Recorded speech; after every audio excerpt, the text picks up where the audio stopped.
সংসদ ভবন একটা 8 স্টোরি মানে 8 লেভেল নিরাপত্তা জোন। সেখানে একজন মানুষ তিনি জুতোর মধ্যে এরকম স্মোক ক্যান নিয়ে ঢুকে গেলেন। যারা দেশের সাংসদকে নিরাপত্তা দিতে পারে না, যারা দেশের সংসদ ভবনকে নিরাপত্তা দিতে পারে না, তারা নাকি দেশের মানুষকে নিরাপত্তা দেবে। কাউকে মহুয়া মৈত্রের মতো অজুহাত দেখিয়ে তাড়ানো হচ্ছে, আবার কাউকে ডেরেক ওব্রায়েনের মতো সাসপেন্ড করা হচ্ছে। যে 15 জনকে সাসপেন্ড করা হয়েছে তাদের মধ্যে একজন আজকে পার্লামেন্টে উপস্থিতি ছিলেন না। মহুয়া মৈত্র তিনি তার লোকসভার যে সাংসদ হিসেবে তার যে লগইন আইডি এবং পাসওয়ার্ড তিনি শেয়ার করেছিলেন, প্রশ্ন করবার জন্য শেয়ার করেছিলেন, এই অভিযোগে তার সাংসদ পদ বহিষ্কার করে দেওয়া হলো। বিজেপির বিরুদ্ধে প্রশ্ন করলে আপনার বিরুদ্ধে শাস্তির খাড়া নেবে আসবে। পার্লামেন্টের বুকে যে বিজেপি সাংসদ, মাইসোরের সাংসদ প্রতাপ সিমহা, তার দেওয়া ভিজিটার্স পাস নিয়ে যে মানুষ এখানে এসে এই কাণ্ডটি ঘটালেন, কেন তার বিরুদ্ধে এখনো কোনো ব্যবস্থা তো দূরের কথা, একটা ইনভেস্টিগেশন পর্যন্ত শুরু হলো না। নমস্কার, আপনাদের সকলকে স্বাগত জানাই বাংলা হান্টের পর্দায়। আমাদের সঙ্গে এই মুহূর্তে রয়েছেন অরূপ চক্রবর্তী। প্রথমেই তাকে নমস্কার জানাবো বাংলা হান্টের তরফ থেকে। নমস্কার, বাংলা হান্টের সব দর্শককে আমাদের শুভেচ্ছা। প্রথমে প্রশ্ন করব, দেখা গেল যে কয়েকদিন কি গতকালই দেখা গেল যে কিছু অজ্ঞাত মানুষ তারা সংসদে ঢুকে পড়লেন। তখনই প্রশ্ন উঠলো সংসদের নিরাপত্তা বলয়ের ওপর, এবং আজ দেখা গেল তার উপর প্রশ্ন করবার জন্য 15 জনের সংসদকে বহিষ্কার করে দেওয়া হচ্ছে। কি হচ্ছে? এটা তো পরিষ্কার, যারা দেশের সাংসদকে নিরাপত্তা দিতে পারে না, যারা দেশের সংসদ ভবনকে নিরাপত্তা দিতে পারে না, তারা নাকি দেশের মানুষকে নিরাপত্তা দেবে। এর থেকে হাস্যকর কুযুক্তি দেশের মানুষ আর বিশ্বাস করছে না। সবচেয়ে বড় কথা, সংসদ ভবন একটা 8 স্টোরি মানে 8 লেভেল নিরাপত্তা জোন। সেখানে একজন মানুষ তিনি জুতোর মধ্যে এরকম স্মোক ক্যান নিয়ে ঢুকে গেলেন। আমার এখনও মনে আছে, আমি 2011 সালে যখন মমতা বন্দ্যোপাধ্যায় রেলমন্ত্রী হিসেবে শেষ রেল বাজেট পেশ করেছিলেন, সেদিনকে আমার সৌভাগ্য হয়েছিল সেই রেল বাজেট চাক্ষুষ করবার। সংসদের একজন যে অতিথি হিসেবে যাওয়া যায়, যে গেস্ট কার্ড ইস্যু করে যাওয়া যায়, যেইভাবে গত দিন দেখলাম যে বিজেপি একজন সাংসদ, তার ইস্যু করা পাশে এই ধরনের একজন মানুষ ঢুকলেন। সেক্ষেত্রেও ভেরিফিকেশন হয় প্রপার, যে কে সেই গেস্ট কার্ড চাইছে, তার রেফারেন্স কি, সমস্ত কিছু ভেরিফাই না করলে কিন্তু সেই গেস্ট পাস দেওয়া হয় না। এবং তারপরে দাঁড়িয়েও সেই তখনকার দিনের সেই পুরনো সংসদে 6 স্তরীয় সিকিউরিটি ব্যবস্থা ছিল, এখন শুনেছি সেটা 8 স্তরীয়। অর্থাৎ বডি স্ক্যান, তারপর সেন্ট্রাল স্ক্যানার, তার সাথে মনিটরিং, তার সাথে সাথে জ্যাম, সমস্ত কিছু। এমনকি সংসদ ভবনে আপনি একটা পকেটে যে পেন রয়েছে, পেনটা নিয়ে পর্যন্ত কোনো মেটালিক জিনিস নিয়ে ঢুকতে পারবেন না। মানি ব্যাগে টাকা থাকলে, খুচরো পয়সা থাকলে সেটাকেও রেখে জমা দিয়ে ঢুকতে হয়। তাহলে প্রশ্নটা এখানেই, যেখানে দেশের সংসদে সাংসদরাই নিরাপদ নন, সেখানে নরেন্দ্র মোদী, অমিত শাহ দেশের স্বরাষ্ট্রমন্ত্রী, সংসদের জন্য আলাদা করে নিরাপত্তারক্ষী রয়েছে, CISF এর আলাদা বাহিনী ডিপ্লয়েড রয়েছে, এবং সর্বোপরি গতকাল 13ই ডিসেম্বর ছিল, ঠিক এই দিনেই আজ থেকে 2 দশক আগে সংসদের বুকে জঙ্গি হানা হয়েছিল। তাহলে এই দিনগুলোতে আমরা সকলেই জানি বাড়তি সিকিউরিটির একটা থ্রেট থাকে। তাহলে কারা এই নেগলিজেন্সি করলো, কাদের জন্য এই ঘটনা ঘটলো? আজকে ভাবুন, মহুয়া মৈত্র তিনি তার লোকসভার যে সাংসদ হিসেবে তার যে লগইন আইডি এবং পাসওয়ার্ড তিনি শেয়ার করেছিলেন প্রশ্ন করার জন্য, তাও প্রশ্ন করবার জন্য শেয়ার করেছিলেন, সেই অপরাধে তাকে বলা হয়েছিল তিনি নাকি জাতীয় নিরাপত্তার স্বার্থের সাথে কম্প্রোমাইজ করেছেন। এই অভিযোগে তার সাংসদ পদ বহিষ্কার করে দেওয়া হলো। অথচ দেখা গেল পার্লামেন্টের বুকে যে বিজেপি সাংসদ, মাইসোরের সাংসদ প্রতাপ সিমহা, তার দেওয়া ভিজিটার্স পাস নিয়ে যে মানুষ এখানে এসে এই কাণ্ডটি ঘটালেন, তাহলে সেই বিজেপির সাংসদ জাতীয় নিরাপত্তার সাথে কি করলেন? আমরা তো দেশের মানুষ জানতে চাইছি, কেন তার বিরুদ্ধে এখনো কোনো ব্যবস্থা তো দূরের কথা, একটা ইনভেস্টিগেশন পর্যন্ত শুরু হলো না। আসলে একটাই কারণে, বিজেপি করলে আপনার 7 খুন মাপ, বিজেপির বিরুদ্ধে প্রশ্ন করলে আপনার বিরুদ্ধে শাস্তির খাড়া নেমে আসবে। এই যে আপনি বলছেন, আজকে একটু আগে আমাদের কাছে খবর এসলো যে রাজ্যসভার আমাদের দলনেতা ডেরেক ওব্রায়েন, তাকে সাসপেন্ড করা হয়েছে। লোকসভায় 14 জনকে সাসপেন্ড করা হয়েছে, মোট 15 জনকে সাসপেন্ড করা হয়েছে।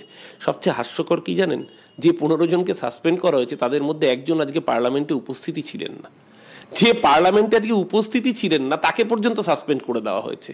মানে শুধুমাত্র রাজনৈতিক প্রতিহিংসা একটা দলের কোন জায়গায় গেলে এই ধরনের নিচে না বাজে, আজকে বিজেপি সমস্ত জায়গায় সেই কাজটা করে দেখাচ্ছে। দেশের মানুষের একরাশ ঘৃণা বিজেপির প্রতি, যারা দেশের গরিব মানুষের পেটে লাথি মেরে আদানির স্বার্থ সুরক্ষিত করে, যারা দেশের যারা ব্যাংক লুট করে পালিয়ে যায় তাদেরকে দেশ থেকে পালিয়ে যাওয়া সেফ প্যাসেজ করে দেয়, আর উল্টো দিকে গরিব মানুষের পেটে লাথি মেরে রোজ জিনিসপত্রের দাম বাড়ায়, ব্যাংকের সুদের হার কমায়, মধ্যবিত্তের জীবন ধারণের সমস্যা বাড়িয়ে দিয়ে নিত্য প্রয়োজনীয় জিনিসের দাম বাড়ায়। আজকে একদিকে আদানির দালাল সরকার, আরেকদিকে তাদের বিরুদ্ধে প্রতিবাদকারী সাংসদরা, তাদের গণতান্ত্রিক কণ্ঠকে অবরুদ্ধ করা হচ্ছে, কাউকে মহুয়া মৈত্রের মতো অজুহাত দেখিয়ে তাড়ানো হচ্ছে, আবার কাউকে ডেরেক ওব্রায়েনের মতো সাসপেন্ড করা হচ্ছে। গতকাল সংসদে যে ঘটনা ঘটে সে ঘটনার পর দেখা গেল অভিযুক্তের নাম উঠে আসছে বা তার নামে অভিযোগ রয়েছে, আবার দেখা গেল পরবর্তীতে তার সঙ্গে যোগসূত্র দেখা যাচ্ছে বাংলার এক ছেলে নীলাক্ষ আইচে, এবং অদ্ভুতভাবে দেখা যাচ্ছে এই দুটি বিষয়কে নিয়ে কেন্দ্র করে বাংলার যে যোগসূত্র সেটা নিয়েও রাজনীতিকরণ করা হচ্ছে, কি বলবেন? মানে দেখুন, কে কাকে হোয়াটসঅ্যাপে কি ভিডিও ফরওয়ার্ড করেছে সেটা তো পুলিশি তদন্তে আসবে, কিন্তু পুলিশি তদন্তে আসার আগে আমরা দেখলাম যে বিজেপি সাংসদ 5টা ইস্যু করলেন। যদি 5টা ইস্যু না করতেন তাহলে আমি জানি না তারা টেররিস্ট কিনা। তাদের এইটুকু বোঝা গেছে যে মানুষ মারার কোনো উদ্দেশ্য তাদের ছিল না, বা সংসদদের আক্রান্ত করার উদ্দেশ্য তাদের অভিপ্রায় ছিল না। এবং যতটুকু ব্যাকগ্রাউন্ড দেখা গেছে তারা প্রত্যেকেই অত্যন্ত উচ্চশিক্ষিত, এবং তারা নিজেরাও সেটা বলছেন যে তারা চাকরি না পেয়ে দিনের পর দিন বেকারত্বের যন্ত্রণায় তারা এই কাজ করেছেন। যে সরকার বলেছিল বছরে 2 কোটি বেকারের চাকরি দেবে, নরেন্দ্র মোদী 2014 আসার আগে বলেছিলেন 9 বছর অতিক্রান্ত 20 কোটি নতুন বেকার তৈরি করেছে নরেন্দ্র মোদী। রেল থেকে ভেল, বিএসএনএল থেকে শুরু করে একটার পর একটা রাষ্ট্রায়ত্ত সংস্থা এরা বেসরকারি হাতে তুলে দিচ্ছে বা বিক্রি করে দিচ্ছে পরিষ্কার। ক্রমশ কর্মসংস্থান কমিয়ে দিচ্ছে, বছরে 2 কোটি বেকারের চাকরির গল্প দিয়ে আসবে বলে। এমনকি আমরা দেখেছেন আপনারা যে ইন্ডিয়ান আর্মির বুকেও ওই এখানে সিভিক পুলিশ নিয়ে এত বড় বড় কথা বলা, সিভিক আর্মি তৈরি করে দিয়েছে অগ্নিবীরের নাম করে। 4 বছরের ক্র্যাশ কোর্স, মানে দেশের স্বার্থ মানে নিরাপত্তা, যারা জাতীয় নিরাপত্তা নিয়ে এত চিন্তিত তারা আজকে দেশকে কোন জায়গায় নামিয়েছে। আর যারা অ্যারেস্টেড হয়েছেন, দেখুন আমার তাদের প্রতি আলাদা করে কোনো সিম্প্যাথির ব্যাপার নয়, কিন্তু যারা অ্যারেস্ট হয়েছে তারা এইটুকু বোঝা গেছে তারা কোনো সংসদকে প্রাণে মারার জন্য এই কাজ করেননি। তারা একটা চেতাবনী বা একটা অ্যালার্ট দেওয়ার জন্য একটা মানে ওয়েক আপ কল হিসেবে তারা এই কাজ করেছেন, কিন্তু কাজটা অত্যন্ত নিন্দনীয়। পার্লামেন্ট হচ্ছে গণতন্ত্রের পীঠস্থান, গণতন্ত্রের মন্দির, সেই মন্দিরে দাঁড়িয়ে এই রকমের আক্রমণ আসলে আপনার যে মূল ইস্যুর পক্ষে লড়াই, সেই লড়াইটাকেই কোথাও ডেভিয়েট করে দেয়। তাই এই ধরনের কাজ কখনোই সমর্থনযোগ্য হতে পারে না, এই ধরনের কাজ নিন্দনীয়। কিন্তু তারপরে দাঁড়িয়েও তাদের যে দাবি, সেই দাবিতে আসলে ভারতবর্ষের সেই লক্ষ লক্ষ কোটি কোটি বেকারের দাবি, রুটি রুজির যে দাবি ভারতবর্ষের মানুষ দেখছে। সিএমআই এর রিপোর্ট বলছে 45 বছরে দেশের সর্বোচ্চ বেকারত্ব দাঁড়িয়েছে গত অক্টোবর 2023-এ। রিপোর্ট বলছে, অর্থনৈতিক সমীক্ষা বলছে দেশে 70 বছরের মধ্যে অর্থনীতির হাল দেশের মধ্যে সবচেয়ে খারাপ। 70 বছরে অর্থনীতি সবচেয়ে খারাপ হয়েছে, 45 বছরে বেকারত্ব সবচেয়ে বাজে জায়গায় গিয়ে দাঁড়িয়েছে। সেই জায়গায় গিয়ে দাঁড়িয়ে আজকে যখন এই যুবক যুবতীরা এই কাজ করেছেন, এই কাজকে নিন্দা জানাই, এই কাজকে ধিক্কার জানাই। এটা কখনো কাম্য হতে পারে না। পার্লামেন্টারি ডেমোক্রেসিতে এই ধরনের আচরণ কখনোই বরদাস্ত করা যায় না। কিন্তু আজকে তাদেরকে মোদী সরকার এই জায়গাটায় আসতে বাধ্য করেছে। এক, দ্বিতীয় কথা, তাদেরকে পার্লামেন্টে ঢোকার এন্ট্রিটা করে দিয়েছে বিজেপির সাংসদ। সেই বিজেপির সাংসদের বিরুদ্ধে এখন একটা এনকোয়ারি দূর কথা, একটা জিজ্ঞাসাবাদ পর্যন্ত করা হচ্ছে না।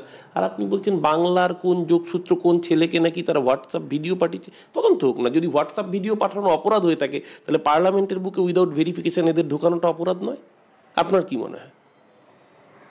আপনার মুখে বারংবার বেকারত্ব নিয়ে কথা শোনা গেল, যে বেকারত্বের হার বেড়েছে, অর্থনীতির দিক থেকে দেশ অনেক পিছিয়ে পড়েছে।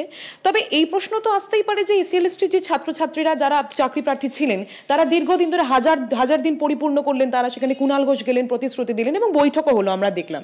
কিন্তু বিরোধীরা কিন্তু এখনো প্রশ্ন তুলছে, এর আগেও বহুবার মুখ্যমন্ত্রী মমতা বন্দ্যোপাধ্যায় প্রতিশ্রুতি দিয়েছেন অভিষেক বন্দ্যোপাধ্যায়ও, তবে কাজ হয়নি। না, দেখুন, ব্যাপারটা দুটোকে প্রেক্ষিতে এক করলে হবে না। এসএলএসটি চাকরি প্রার্থীদের আন্দোলনের দাবি ন্যায্য, এই কথা আমরা একা বলিনি, স্বয়ং বিকাশ রঞ্জন ভট্টাচার্য থেকে ফিরদৌস শামীমরাও বলেছিলেন। সেই এসএলএসটি চাকরি প্রার্থীদের একটা অংশ, তাদের জন্য যাদের চাকরি প্রয়োজন, তাদের জন্য সরকার সুপার নিউমেরিক পোস্ট ক্রিয়েট করলো যাতে তাদেরকে ইনক্লুড করা যায়। যখন সরকার এই পদক্ষেপ নিল যাতে তারা চাকরি পায়, তখন আমরা দেখলাম এই বিকাশবাবুরাই গিয়ে আবার মামলা করলেন, কেন সুপার নিউমেরিক পোস্ট, অর্থাৎ তাদের যাতে ইনক্লুড না করা যায়। আসলে তাদের যদি সত্যি সত্যি চাকরিটা হয়ে যায়, তাহলে তাদেরকে দাবার বোড়ে বানিয়ে রাজনীতিটা করা যাবে না। তারা যদি চাকরি পেয়ে কর্মস্থলে যোগ দেয়, তাহলে তারা রাজনীতির পণ্য হিসেবে ব্যবহার করা যাবে না। তাই খুব স্বাভাবিকভাবে আমরা দেখলাম ওই এসএলএসসি চাকরি প্রার্থীরা এই বিকাশ রঞ্জন ভট্টাচার্যের বাড়ির দরজায় গিয়েও বিক্ষোভ দেখিয়েছিলেন, আপনারাও সেই ঘটনা দেখিয়েছিলেন। মুশকিলটা অন্য জায়গায়। দেখুন, আদালতে মামলা চলছে, যারা অযোগ্য প্রার্থী, যারা অন্যায়ভাবে চাকরি পেয়েছে তাদেরকে আদালত তাদের আইডেন্টিফাই করে তাদেরকে বার করবে, এটা একটা প্রসেস। তার সাথে সাথে যারা যোগ্য তাদের জন্য যখন সরকার প্রচেষ্টা করছে, তখন সেই প্রচেষ্টাকে চ্যালেঞ্জ করে কোর্টে যাওয়ার একটাই অর্থ, যে গোটা নিয়োগ প্রক্রিয়াটাকে বানচাল করে দিলে ওই ঘোলা জলে মাছ ধরতে সুবিধা হয়। আমাদের দুর্ভাগ্য, এই রাজ্যের যারা বিরোধী তারা রাজনৈতিকভাবে না পেরে আদালতের দরজায় যাচ্ছেন এবং আদালতে আনফর্চুনেট একটা সেকশনের তারা মদত পাচ্ছেন এবং সেই সেকশনের মদতে আজকে এই রাজ্যের এই অ্যানার্কি রাজনীতি তারা কায়েম করতে পেরেছেন। কিছুটা হলেও তারা সফল, কিন্তু এতে আসলে ভুগছে সেই রাস্তায় বসে থাকা চাকরি প্রার্থীরা। নিশ্চিতভাবে যারা রাস্তায় বসে আছেন, যদি শূন্যপদ থাকে 50টা, রাস্তায় যদি 200 জন বসে থাকেন তাহলে তো 200 জন পাবেন না, সেটাও যেরকম ঠিক। কিন্তু যে 50 জন শূন্য পদের জন্য যোগ্য প্রার্থী, তাদের জন্য বা 3000 জন, এক্ষেত্রে আমি নাম্বার একটা উদাহরণ হিসাবে বলছি, যে কজন তাদের জন্য যখন সরকার সুপার নিউমেরিক পোস্ট ক্রিয়েট করেছে, তখন আপনি বাধা সৃষ্টি করছেন কেন? আপনি বলতেই পারেন যে তাহলে অযোগ্যরা কেন রয়ে গেল। অযোগ্যরা যাতে না থাকে সেটা দেখার জন্য তো আদালত রয়েছে। আদালত ইন দ্য ডিউ কোর্স আদালত বিচার করবে, মামলার মেরিট বিচার করে রায় দেবে, যারা অযোগ্য তাদেরকে বহিষ্কার করবে। সেই জায়গায় যখন আবার ভ্যাকেন্সি তৈরি হবে, তাদেরকে বহিষ্কার করার পর সেই জায়গায় সরকার নতুন নিয়োগ করবে। আপনি বাধা দিচ্ছেন একটাই কারণে, যাতে আপনার পলিটিক্যাল এজেন্ডাটা স্যাটিসফাইড হয়। তবে আমরা দেখলাম সম্প্রতি যে আন্তর্জাতিক চলচ্চিত্র উৎসব হলো, সেখানে বলিউডের একাধিক তারকাদের দেখা গেল। সালমান খান এসেছিলেন, তখন কিন্তু বিরোধীরা সুর চড়িয়েছিল সপ্তাহে লোকসভা নির্বাচনের আগে একটা প্রোপাগান্ডা করা হচ্ছে। ঠিক সেরকমই আমরা দেখছি যে বর্তমানে লোকসভার আগে কিভাবে এই রাম মন্দির উদ্বোধন করা নিয়ে শোরগোল পড়ে গিয়েছে। সেখানেও বিগ বি অর্থাৎ অমিতাভ বচ্চনকে নিমন্ত্রণ করা হয়েছে বিরাট কোহলিকেও। কি বলবেন, মানে বিষয়টা কি খানিকটা হলেও সেই একই ব্যাপার হয়ে যাচ্ছে যে ভগবান রামকে ব্যবহার করা, যেই অভিযোগ বারংবার আপনারা তুলেছিলেন? ওই রাম কা নাম বদনাম না করো। দেখুন, ভগবান রাম, আমরা তো হিন্দু ধর্মে বিশ্বাসী, ভগবান শ্রীরামচন্দ্র আমাদের হৃদয়ে থাকেন। আমরা কি ভগবান রামকে দোকানের পণ্য করব? ভগবান রামকে পার্টির ক্যাডার বানিয়েছে BJP. It's most unfortunate for all Hindus, যারা হিন্দু ধর্মের নামে হিন্দু ধর্মকে অপমান করছে, তার নাম ভারতীয় জনতা পার্টি। মুশকিলটা অন্যখানে। আসলে ওই আমরা বাংলায় একটা সময় পড়েছিলাম না, যখনই জনতা চায় বস্ত্র খাদ্য, সীমান্তে বেজে ওঠে যুদ্ধের বাদ্য। 2019 আমরা দেখেছিলাম ওই পুলওয়ামার যুদ্ধের বাদ্য বাজিয়ে কীভাবে ভোটকে কনসলিডেট করা হয়েছিল। এবং তখন আমরা জানতাম না, কিন্তু আমরা সন্দেহ প্রকাশ করেছিলাম যে আমাদের দেশে 44 জন সেনা জওয়ান তারা শহীদ হলেন, তাদের রক্তে আমাদের দেশের মাটি ভিজে গেল। কই, আমরা তো আমাদের শত্রু রাষ্ট্রের কাউকে দেখলাম না। আমাদের মায়েদের কাঁদতে দেখলাম, কই আমাদের শত্রু রাষ্ট্রের তো আমাদের কাউকে দেখলাম না। কিন্তু তারপরে যখন 2 বছর 2.5 বছর পেরোলো, কাশ্মীরের তদানীন্তন রাজ্যপাল সত্যপাল মালিক তিনি আসল সত্যগুলো সামনে আনলেন। তিনি জানালেন যে তাদের কাছে সিকিউরিটি ইনফরমেশন ছিল যে এই রাস্তা দিয়ে গেলে পরে সেনা জওয়ানদের প্রাণহানির আশঙ্কা আছে, ইন্টেলিজেন্স রিপোর্ট আছে যে এই রাস্তা দিয়ে যেন তাদের না নিয়ে যাওয়া হয়, তার জন্য তিনি হেলিকপ্টার চেয়েছিলেন। মাত্র 2টো চপার চেয়েছিলেন সেই সেনাদের নিয়ে যাওয়ার জন্য, যাতে তাদের জীবনের কোনো সংশয় না থাকে। তখন প্রধানমন্ত্রীর অফিস থেকে তাকে বলা হয়েছিল তুম আভি চুপ রাহো। এবং সেই সত্যপাল মালিকে আশঙ্কা প্রকাশ করছেন, যারা 2019 লোকসভা ভোটে জেতার জন্য পুলওয়ামা আক্রমণের নাটক করেছিল এবং তার বিনিময়ে আমাদের দেশের সেনা জওয়ানদের মৃত্যুর উপর দিয়ে যারা ভোটে জিতেছিল, কে বলতে পারে আগামী দিন তারা রাম মন্দিরে একটা বোমা বিস্ফোরণ ঘটাবেন না, বা পার্লামেন্টে যে ঘটনা ঘটেছে সেই ধরনের কোনো ঘটনা ঘটাবেন না? এটা আমি বলছি না, কাশ্মীরের প্রাক্তন রাজ্যপাল সত্যপাল মালিক, যিনি বিজেপির একসময় সদস্য ছিলেন, বিজেপির নেতা ছিলেন, সেই সত্যপাল মালিক বলছেন। আজকে আশঙ্কাটা এখানেই, বিজেপি কেন? ধরুন 2024 রাম তো আমাদের বিশ্বাস, রাম তো 2023 রাম ভগবানই ছিলেন, 1923 ভগবানই ছিলেন রাম, আবার 2223 ভগবানই থাকবেন। তাহলে কেন 2024 লোকসভা ভোটের ঠিক অ্যানাউন্সমেন্টের 1 মাস আগে? আমরা জানি লোকসভা ভোট সাধারণত ঘোষণা হয় ফেব্রুয়ারির মধ্যে বা মার্চের ফার্স্ট উইকের দিকে। তার মানে ফেব্রুয়ারি মার্চে যখন লোকসভা ভোট ঘোষণা হবে, তখন কেন জানুয়ারি শেষে, কেন 22 জানুয়ারি রাম মন্দিরের উদ্বোধন? একটাই কারণ, বুথে বুথে ইলেকশন এজেন্টের নাম যাতে রামচন্দ্রের ছবি দেখানো যায়। যারা ভগবান রামকে পার্টির ক্যাডার বানিয়েছে, ভগবান রামও তাদের সুমতি দেবে কিনা। আমি রামের সুমতি পড়েছিলাম ছোটবেলায়, এ তো রামের অনুচরদের দুর্মতি দেখছে ভারতবর্ষের মানুষ।